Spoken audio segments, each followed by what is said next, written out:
Putin is in trouble. Ukraine's HIMARS look unstoppable.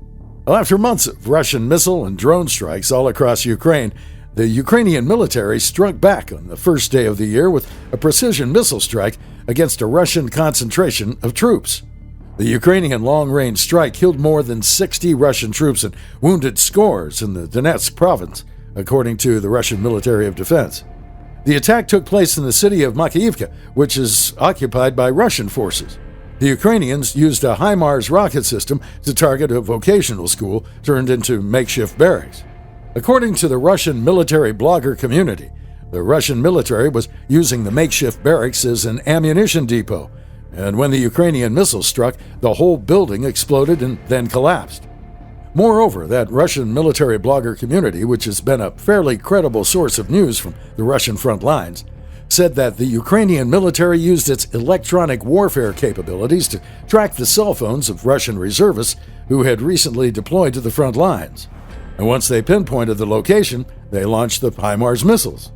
Militarily, the strike won't have a large impact on the war. Politically and psychologically, however, the loss of so many troops in a single instance will further demoralize the Russian forces and population. The Kremlin's case for the war in Ukraine continues to lose appeal as the months pass and the losses pile with nothing to show for it.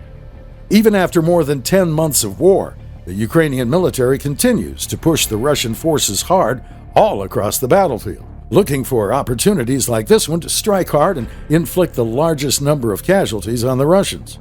The HIMARS continue to prove to be one of the deadliest and most effective weapon systems of the entire conflict, and a real game changer. The U.S. military has provided or committed to providing almost 40 M142 HIMARS to Ukraine. But so far, there isn't a definite number of casualties.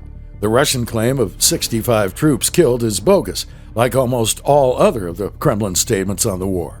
On the other side, the Ukrainian government is claiming that the strike killed hundreds of Russian troops.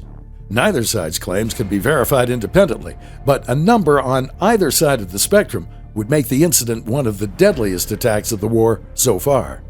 Prominent Russian military bloggers, such as convicted war criminals and former paramilitary commander Igor Girkin, lean towards the Ukrainian estimates. Additionally, the very fact that the Russian Ministry of Defense had to put out a public statement and provide a casualty figure suggests that the real number of losses is likely much higher than the reported 65. It is also an attempt by the Kremlin to control the information space and shape the narrative around the incident. With approximately 600 troops housed in the barracks, the actual casualty figure is likely closer to the Ukrainian estimates.